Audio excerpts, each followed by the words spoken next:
y'all, what's up? It's your girl Stephanie over here on Brains Inc., the channel where we talk about anything and all things zombie from all kinds of media, ranging from movies to TV shows to books, you name it, we have it over here on Brains Inc. This microphone doesn't actually work, I'm just using it for comedic effect. Celebrating today the 50th anniversary of Jaws with Nas. Shout out to my mom for making this shirt for me. It's a zombie rendition of the movie Jaws. Again, not sponsored video. So for today's video, I wanted to do a review of the Chinese 1981 film Kung Fu Zombie. Yes, that is a real movie that exists. So to give a little bit of backstory about this movie, I found this movie at Dollar Tree in obviously the $1 movie bin. And I mean, just by the cover alone, I was enamored with the film. I was like, oh, okay, you know what? This I feel like I've almost seen it all up until this point when it comes to low budget shitty zombie movies. I'm just like, you know what? We're going to buy this. We're going to watch it. We're going to see how it goes. We're going to see if we like it. And yeah, the rest was history. And so today I'm going to be reviewing it here. And the funny thing is that I feel like the first time I watched it, I was experiencing what we call zombie burnout in the zombie community, which is basically you seeing so many zombie movies, particularly so many shitty zombie movies, that you kind of get burnt out. And at least in my case and in my experience, when I decide to watch another zombie movie, I already expect it to be shit. So it's like I'm not really paying attention to it. I'm not really emotionally invested in what I'm watching. So yeah. But my second time around watching this movie, which was, I believe, the day before yesterday or yesterday, I got a new perspective. You know, I just did it to refresh my memory on the film. So yeah, here is my review of Kung Fu Zombie. So the basic premise of the story is, so Peng, yes, he has a quarrel with this one person. And that person hires, I believe, a voodoo master or some kind of necromancer to raise a group of zombies to send against Peng as revenge. And he gets killed himself, and he comes back as a ghost. So now the necromancer has to find a new body for him to inherit. Peng's father also has someone that he had beef with. And this is where the story gets weird because Peng's father, the guy that he had beef with, he's dead already. So I don't know how he has beef with a dead person. That's like the first inconsistency in this story. And the villain that had beef with Peng was now trying to possess this other guy's body. That was after Fang. But he was unsuccessful. The guy rises from the grave and he starts to attack Fang and Peng. The guy gets risen from the grave again and he becomes a vampire zombie.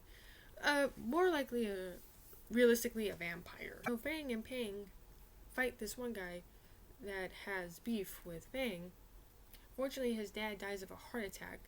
And the other guy who had beef with Peng, his soul possesses his dad's body. So now he has to fight his dad and this enemy guy that had beef with his dad. So it's basically a 2-on-1 fight. You know, he defeats them, they die, movie ends. I'm just gonna get right into it now. All future stuff here. Back at it again with the fake microphone. Just remembered, I think the reason why the vampire guy has beef with Peng's dad is because Peng's family comes from a long line of police, or their grandfather was a policeman and arrested the vampire guy when he was alive. So I think he's out for revenge against Peng's family. What I did like about this movie is that the story was pretty consistent. You know, it's pretty decent all the way. The cinematography actually is pretty nice. You know, I'm not familiar with Chinese kung fu movies, but I'll get into this later about the things I disliked about it. But to describe a little bit of the cinematography to you guys, it was very like cut, fast paced, very action movie. I mean, basically the type of thing you would expect from most action movies, but this one really ups the ante on that. But yeah, nice cinematography, um, good storyline overall, very fun and entertaining movie to watch too. It was very comedic at some points. The Necromancer was definitely supposed to be the comic relief of the movie. I got a few good laughs out of it. So overall, I'd say it's a good bad movie. If you like good bad movies, you should definitely check this out.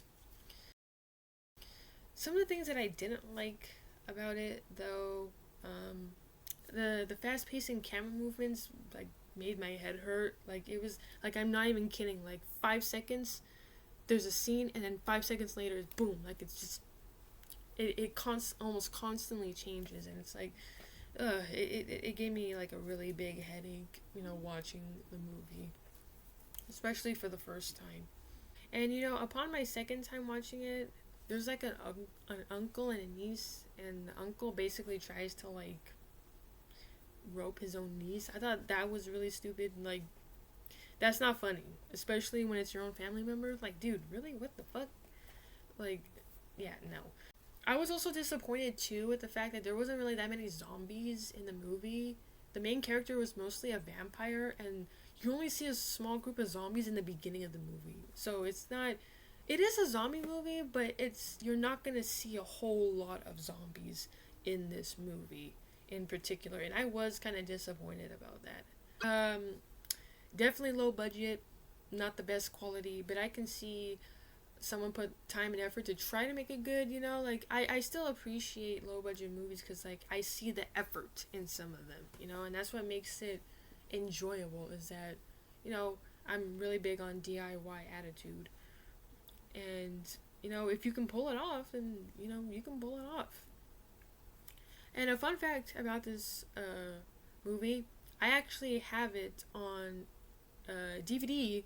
I can't find it right now, but yeah, I had this film on DVD, and it comes with other DVD films on it. So we got Shang of the Dead, I think we got Kung Fu Zombie from the Grave, and yeah, I tried watching, I believe, Shang of the Dead, like wasn't interested in it, so I turned it off.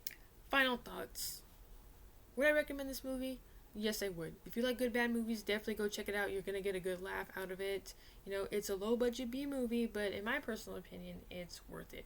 Probably the only Dollar Tree movie I picked, zombie or not, that I actually am pretty okay with having and owning. But yeah, that's gonna be my review for tonight. Thank you guys for watching. Like, subscribe, all that jazz and everything. And I'll see you guys in the next video. Later.